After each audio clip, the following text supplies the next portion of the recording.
Samedi à 11 h, c'était la cérémonie commémorative de l'armistice du 11 novembre 1918. Une cérémonie qui a débuté par le traditionnel dépôt de gerbes au monument aux morts par M. Lionel Fournier, maire de Rombat, et M. Albert Délinger, président de l'UNC.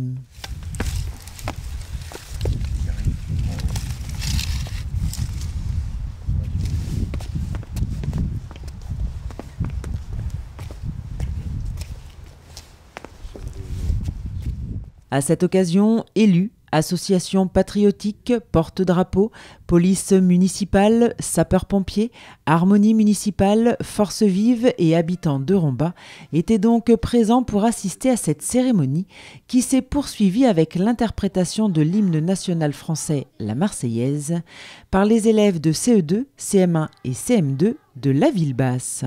Allons enfants de la patrie, le jour de gloire est arrivé.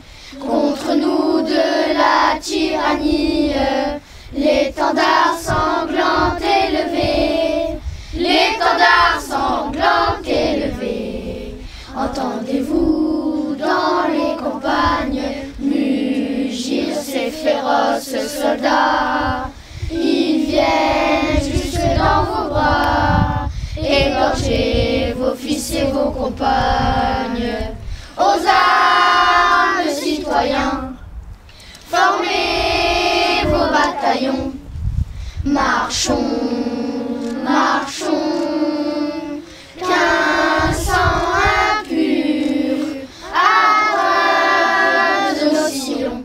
Monsieur Albert Délinger a ensuite pris la parole pour rendre hommage à tous les morts pour la France et a rappelé les faits actuels dans le monde pour souligner l'importance de préserver l'unité nationale. La date du 11 novembre est porteuse de la mémoire de toutes celles et ceux qui ont combattu pour la France au cours de son histoire, toutes origines confondues, pour qu'elle survive et continue à faire rayonner ses valeurs de liberté, égalité, fraternité.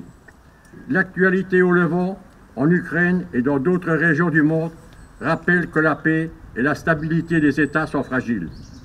Remises en cause par certains d'entre eux et par divers mouvements terroristes, s'affranchissant de toute morale et de toute éthique. Générateur de terreur, comme son nom l'indique, le terrorisme déstabilise nos démocraties. Il est le prélude à de possibles guerres majeures, hybrides, voire de haute intensité. Aussi, restons vigilants, resserrons les rangs autour de nos armées, ces mêmes armées composées de personnel d'actifs et de réserve qui, aux côtés des forces de l'ordre, assurent notre sécurité au quotidien en métropole, dans nos territoires ultramarins et sont engagés sur des théâtres d'opérations extérieures. Contribuons au développement de l'esprit de défense et préparons-nous à la résilience pour faire face à toutes ces menaces multiformes, les contrer pour finalement conserver les acquis de notre démocratie et préserver notre unité nationale. Comme nos anciens par le passé et nos jeunes actuellement, sous les armes, restons unis comme au front. Vive la France! Monsieur Lionel Fournier a poursuivi en lisant le message de Monsieur Sébastien Lecornu, ministre des Armées, et de Madame Patricia Miralles, secrétaire d'État auprès du ministère des Armées. Le 11 novembre 1923, cela fait 5 ans que, dans la clairière de Rotonde, le maréchal Foch a apposé sa signature sur la convention d'armistice. 5 ans déjà que Clémenceau a présenté l'armistice à la Chambre des députés, saluant l'Alsace et la Lorraine retrouvées, honorant nos grands morts qui ont fait cette victoire. Et dans cette heure terrible, à l'appel du carillon des églises et des beffrois, dans le silence des canons qui se sont tus, coulent à travers tout le pays des larmes de soulagement et de fierté. Le 11 novembre 1923, cela fait 5 ans que les blessures cicatrisent lentement. Sur les visages des gueules cassées, dans le cœur des veuves, dans la solitude des orphelins, devant les tombes ouvertes pour un fils ou un père, au pied des monuments aux morts dont s'est couvert le pays, les Français sont devenus des sentinelles de l'oubli. Le 11 novembre n'est plus seulement une date, c'est devenu le rassemblement de tous les Français. C'est le 11 novembre 1920, quand le soldat inconnu est porté sous l'Arc de Triomphe pour ne jamais oublier le prix de la victoire. C'est le 11 novembre 1923, quand André Maginot, ministre de la Défense, allume la flamme, présence vivante du souvenir des morts, une flamme qui ne s'est plus jamais éteinte depuis. C'est le 11 novembre 1940, quand dans le désarroi des consciences, les lycéens et les étudiants de Paris font de la flamme un symbole de résistance.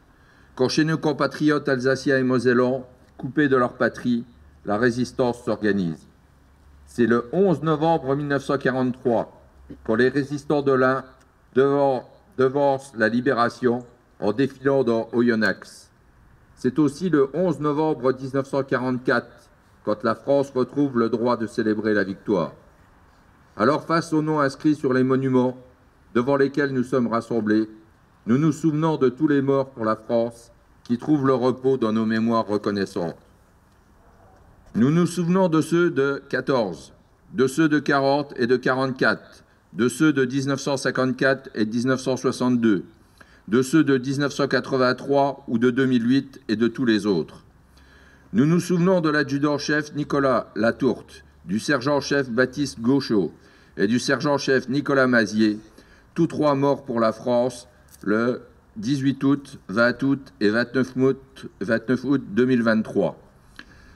Le 11 novembre est dédié à tous ceux qui sont tombés pour défendre notre nation, notre liberté, nos valeurs, sur notre sol comme en opération extérieure.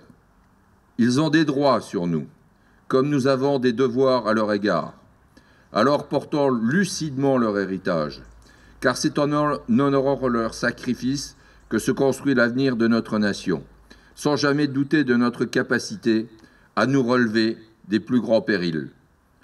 Et portant fièrement le bleuet de France, cette fleur dont l'éclosion ramenait la vie sur la terre déchirée des champs de bataille, qui désormais honore les morts et soutient ceux qui restent. Aujourd'hui, la flamme brille sous l'Arc de Triomphe depuis 100 ans, durant lesquels les Français n'ont jamais cessé de clamer « Vive la République et vive la France !» Pour clôturer cette cérémonie, le cortège s'est dirigé au centre Burgère, où M. Fournier a souhaité reprendre la parole pour remercier toutes les personnes présentes et rappeler l'importance du devoir de mémoire pour se souvenir de notre histoire. Il est important de se remémorer ces dates.